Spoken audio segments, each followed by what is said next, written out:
Fino, alla mondo was my most ambitious film project. Each time I didn't get the budget together and I had to make another film to keep working.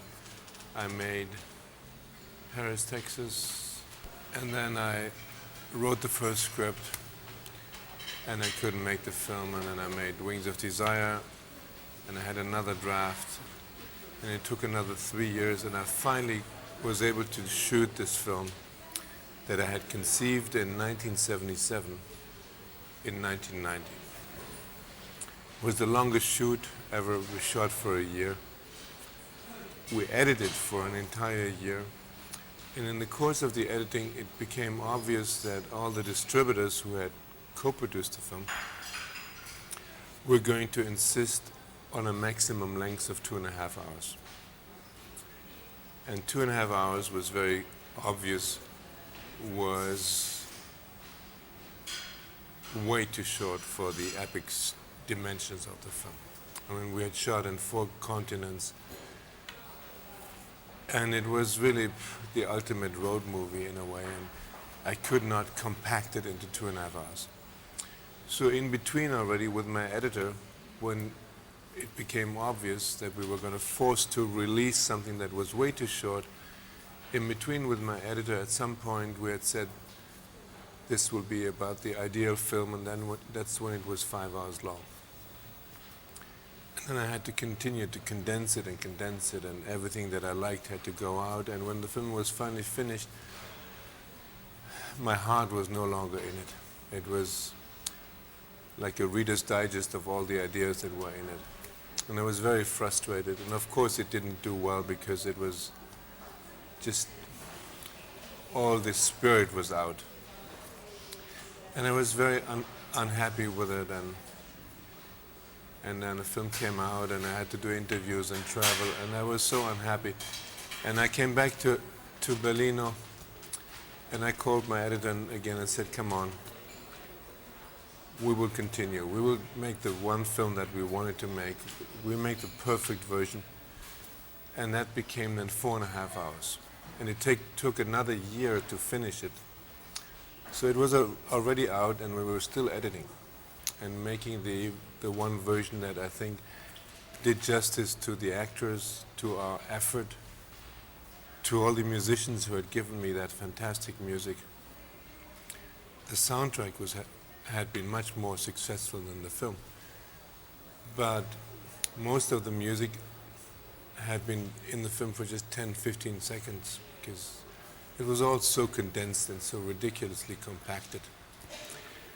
And when the film then finally existed in the one print I made myself, I could not release it because, I mean, the distributors still all had their short version, and nobody was interested in my director's cut before because the short version had not done well.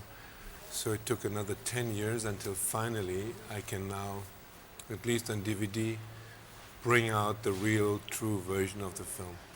And as it's very close to my heart, and as so much lifetime went into it, it's very important to me that finally this film comes out in its appropriate form.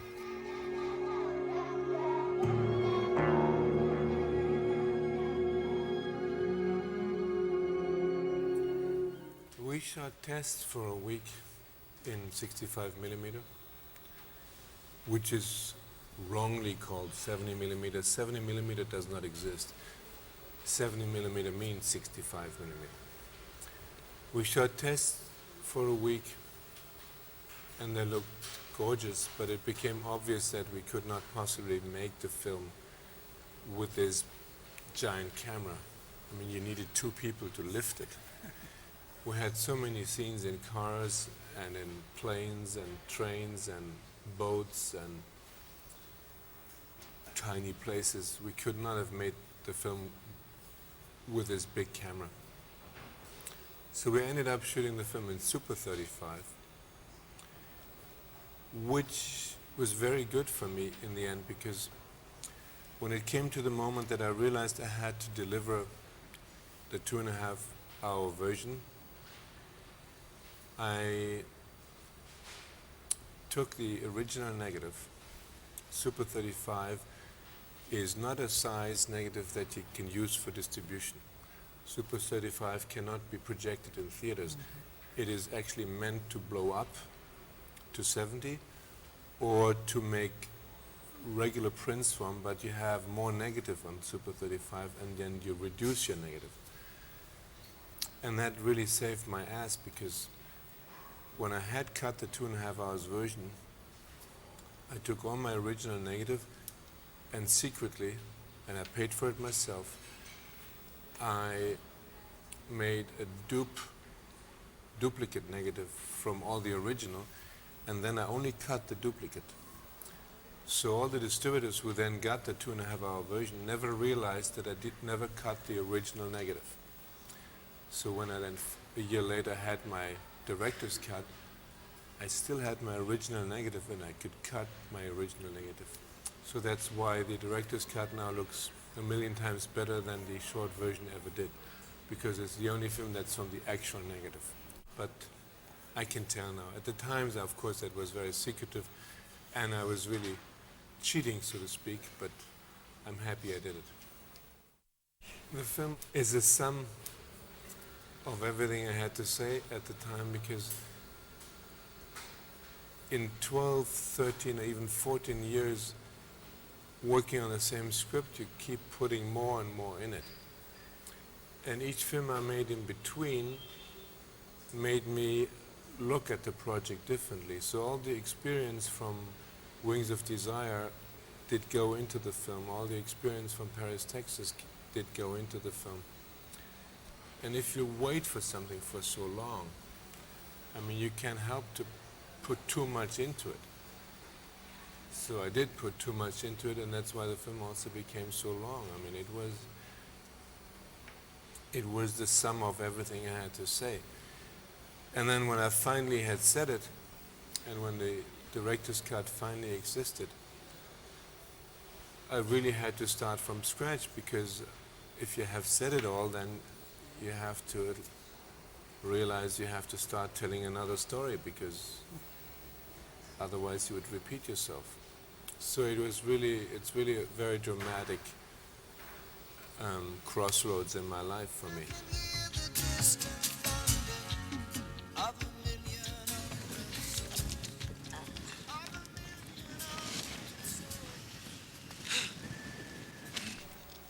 The film had several starting points. One was my journey to Australia and the encounter with the Aboriginal culture.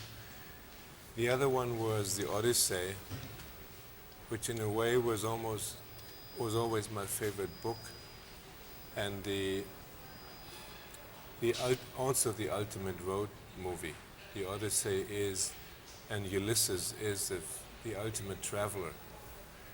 And also in the Odyssey there is an incredible love story, which is Penelope sitting and waiting for Ulysses to come home while he continues traveling. And one of my oldest ideas, and I waited for a long time to put it into a movie, and it was a project long before I started Till the End of the World, was to make a movie about Penelope, but no longer waiting at home, but starting to travel on her own to catch up with Ulysses. So the love story in Until the End of the World is really the story of Penelope. And yet there's another story, which is that when Penelope follows Ulysses, in this case when Claire follows Trevor, they are following, and Claire doesn't know this, but they are really following on the traces of another love story that happened a generation earlier, which is Trevor's parents. And that is another story I tried to tell a long time ago, a story of a German who would have to leave Germany in the 30s because he was Jewish, and had to travel to the edge of Europe, to Lisbon, running away from the Nazis, and finally in Lisbon got on one of the last boats to make it to America. And that story I never told in another movie, but that also became part of the background of Until the End of the World. The very first grain of the film was not only the Australian landscape, but it was also connected to the Aboriginals, the people who lived in this old, ancient land, these nomads, and their convictions that you could not own the land, that it was the opposite, that the land owned them and they were responsible for the land. So that is still in the film, but that was the very initial core of the film. And that this one scientist would have fled into Aboriginal territory to continue working on his invention, which was to enter the human brain and make dreams visible. And that also was related to Aboriginals because their dreamings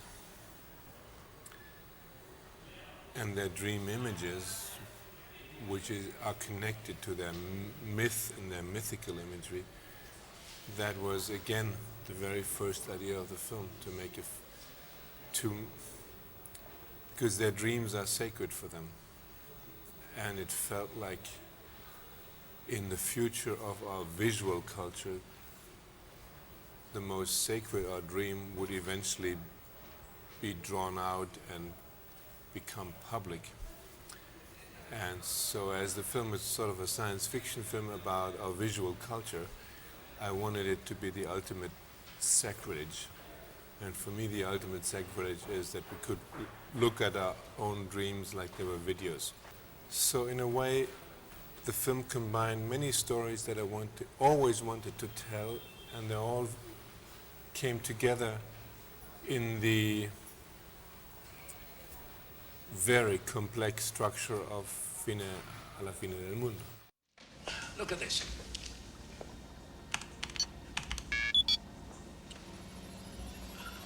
We made progress.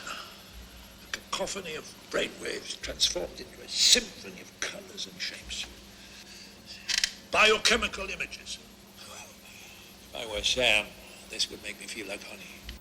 One of the important visual territories of Until the End of the World was towards the end, when the external journey around the world turns into a journey into the self.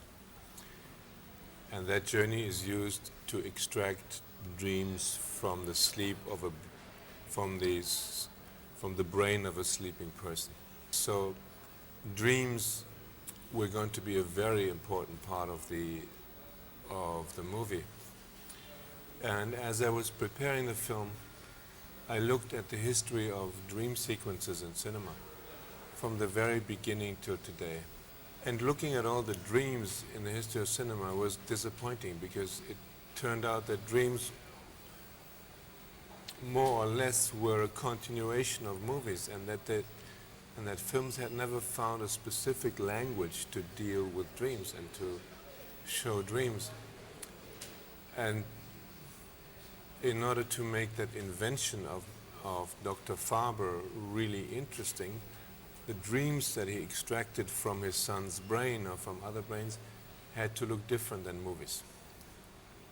And they had to look different than dreams had looked in the history of movies. So I tried to see what new technologies I would have available to go into new territories with representation of dreams. And I found high definition, which at this time was still only existing in prototypes. Cameras were already there, but all the tools to work on high definition were still prototypes, but at least it existed. And so we produced all the dreams, not on film, but on high definition, and did work on these images that today every film student can do this today in his computer. You can digitally manipulate images. But for us at the time in 1990, it was pioneer work. Nobody had ever done it. Nobody had ever worked on high definition in order to make images, to transform images and to make them more painterly or more surreal. And all the tools I had were very limited too, because it was all prototype equipment. And we realized that the one thing we can do to these images was to change them like a painter would have changed them. And it was possible to turn images into expressions of themselves, or into like William Turner versions, or into German expressionist version, or pointillistic versions. So I played with the ideas to have dreams look more like visions of painters, and that's where we finally went. And I'm still very proud of the dream sequences of the film, because at least they looked like nothing looked before. I mean, today, lots of video clips use the same technologies today, and some of them, I think, imitated our dream sequences from Until the End of the World, because at the time that was a new language and a new territory. And I had a first glimpse that the future of filmmaking would eventually and inevitably be made with digital technology. The digital image came up in the early 90s, and it was first used in commercials, and it was first used for special effects. And it is largely used to deform reality, so it still has that taste that it's an instrument for deflecting the truth, so that it's an instrument of lying. But by now, digital technology can do so much more than just create phony images. Digital technology is an ideal tool to shoot documentaries, for instance. A film like Buena Vista Social Club or The Soul of a Man would not have been possible if I would have tried to attack them strictly on film. So digital technology today can very well be a very ethic and a very truthful way to approach reality. Words won't help us now, Mr. Fitzpatrick. I believed in words, and I believed in the magic and healing power of storytelling. So I did the only thing I could do. I continued to write Claire's story, hoping that she could read it one day. The purpose of Fino, alla, del mondo was to talk about the apocalypse of our visual culture. And it gave a very pessimistic vision of where this visual culture could go to. And it offered the verbal culture, it offered the word, the written word, as a possible cure for the disease of images. Now we live in a time where the disease of images is very obvious and where it is a commonplace. And maybe it's more naive today than at the time when we made the movie in 1990 to offer the word as a cure or as a remedy, as I did in 1990. But also, as we all lived through this time, through the 90s and now into the 21st century, and as we all lived with the avalanche of images, we all also found our own way of dealing with it. And children found their own way of dealing with it, and I'm under the impression that contrary to my apocalyptic vision of 1990, humanity is quite able to adapt and learn and make the best out of every new technology. I remember when I was a little boy, and when all I ever wanted to read was comic strips, my parents were horrified because they thought it would ruin me forever. They thought Donald Duck was going to be, or Superman, were single-handedly going to destroy my future as a cultured or cultivated person. They did not. I mean, I actually owe a lot to Donald Duck and Uncle Scrooge and Batman and Superman. They enriched me. And I think those kids today who grow up with video games, they also gain something that maybe we do not want to see as a gain. And we see it as a threat. But I have the impression that they will be able to transform the way they grow up and make something else out of it, just as well as I made something out of it, out of all the comic strips that I read. So I'm less of a pessimist than I was in 1990, I must say. And I do think that our digital culture still offers an immense range of possibilities to grow and to learn and to also integrate the past.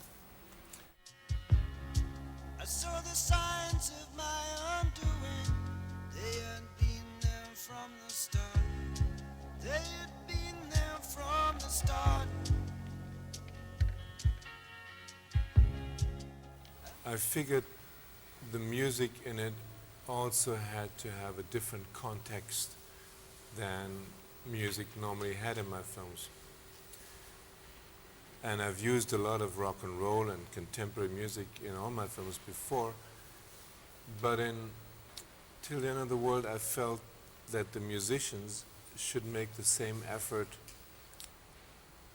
that the movie made, and that the participating bands and songwriters should do the same work that we did and try to project themselves 10 years into the future and try to write a piece of music that they could envision that they would do in 10 years. And that was quite a challenge for them, and I think some of them really did that very gracefully and with a good deal of invention. So the music was also part of the future world, and the music therefore was also part of fiction, and which normally music is not part of it. Music normally accompanies the image or carries the image, but it is not part of the very fiction that the film is about. So more often than in other films, the songs also talk about the future, or the songs talk about the fears that the film had, or the songs really try to, almost like a Greek choir, tell the story with different means. So, and I had approached, I think initially 18 bands to contribute to the film, thinking that at least half of them would say no. And then only one said no, out of all the 18. So, and that was only for time reasons. So I ended up with an incredible treasure of music. And the more I had to shrink down the film, the more the music suffered. And the more I had to also condense all these songs that I've been given. So my director's cut, the long version, is also a way to make all that music blossom much more. At the time, the soundtrack was much more successful than the film, and the soundtrack, I think, is really a milestone in the history of soundtracks. And only the film, as it comes out now, really shows the richness of that soundtrack and shows the work that all these musicians did. At the time, you could only guess it when you were listening to the CD, but in the film, the music really couldn't quite do what I wanted it to do. Only now it does. So there was a different relation between the musicians and myself because they were part of the invention of the film. And that is a whole different function than musicians normally have.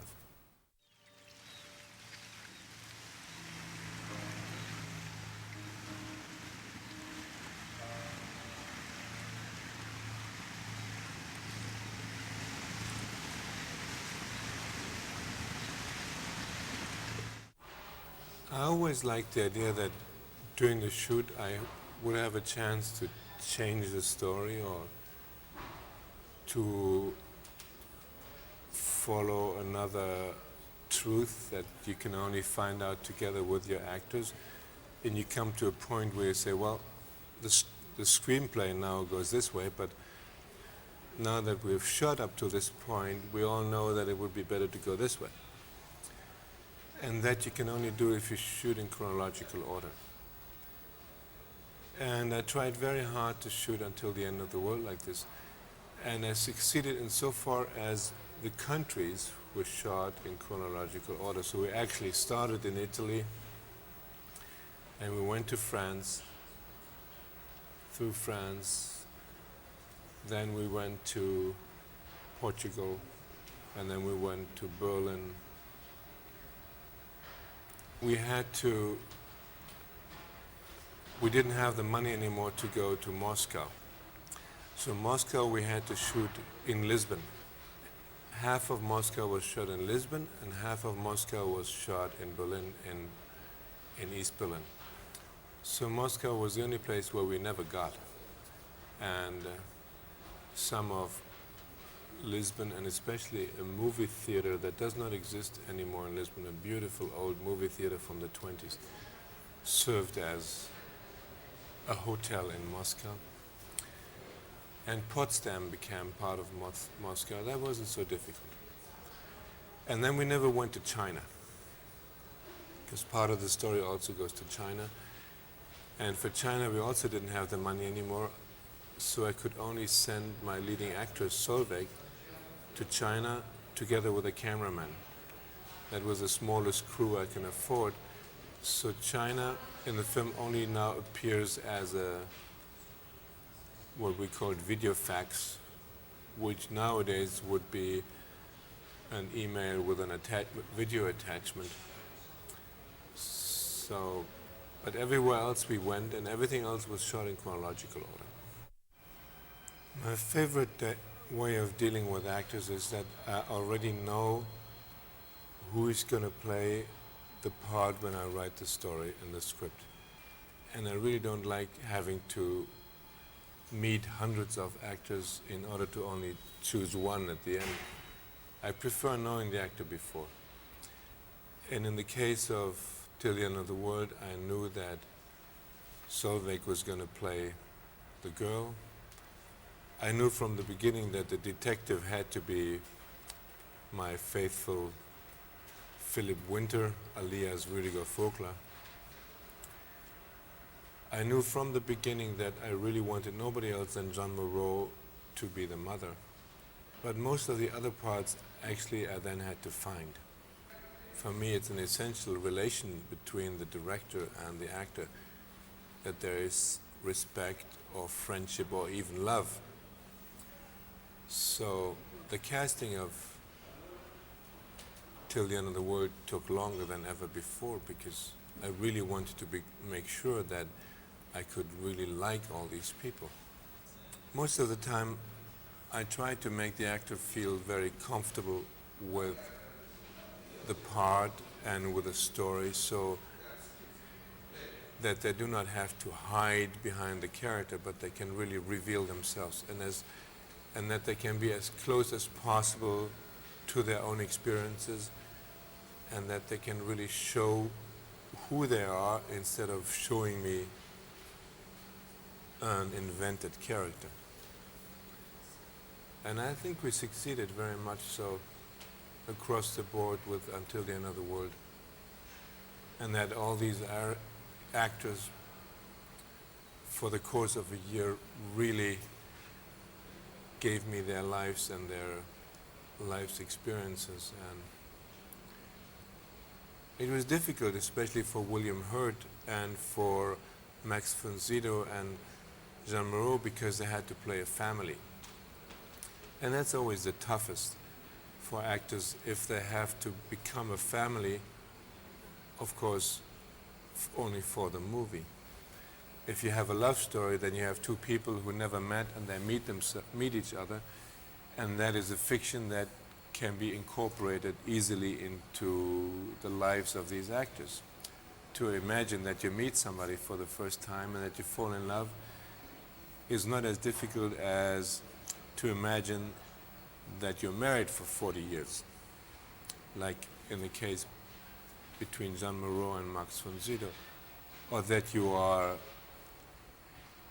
the son of, let's say, Jean Moreau when you're a man of 40.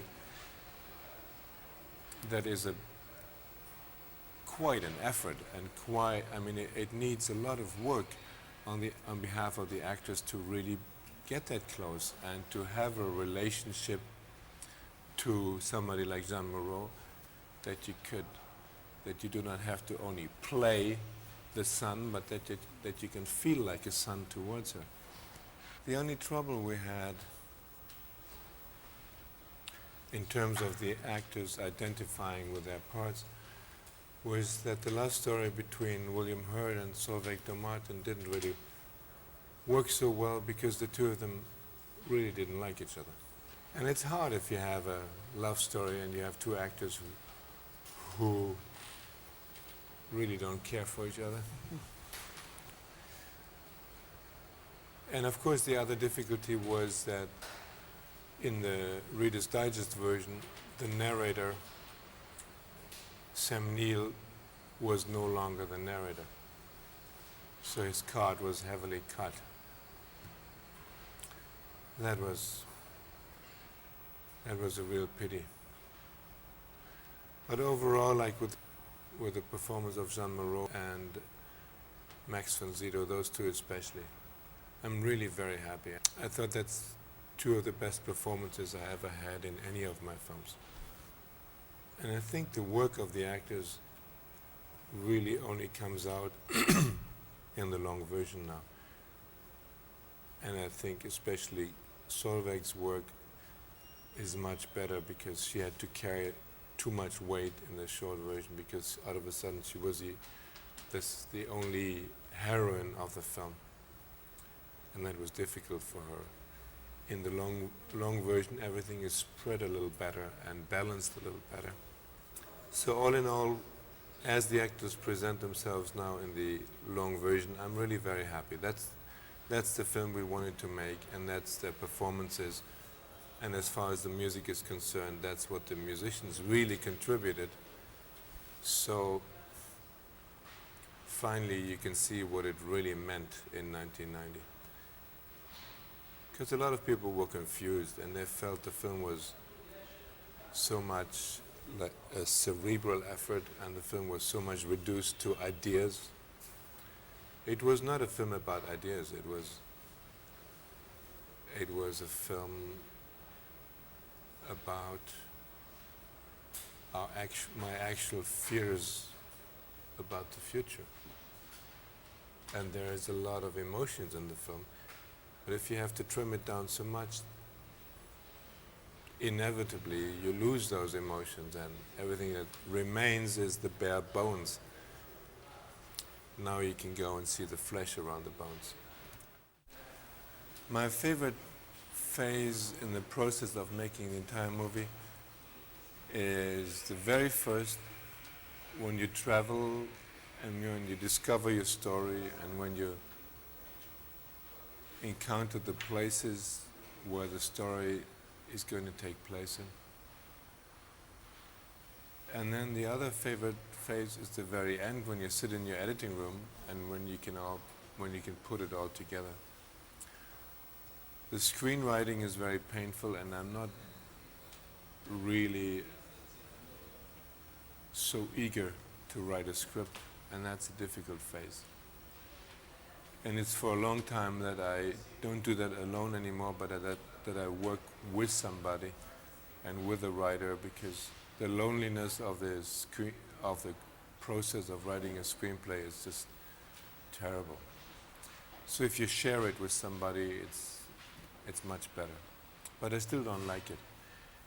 And the shoot I also don't like so much, because there's so much anxiety and so much pressure, and very often a film shoot is like a military operation. You have a certain amount of time, and you have to go from there to there to there to there, and you have to stick to your schedule, and you have to watch for the budget, and whatever happens, you just have to fit it in.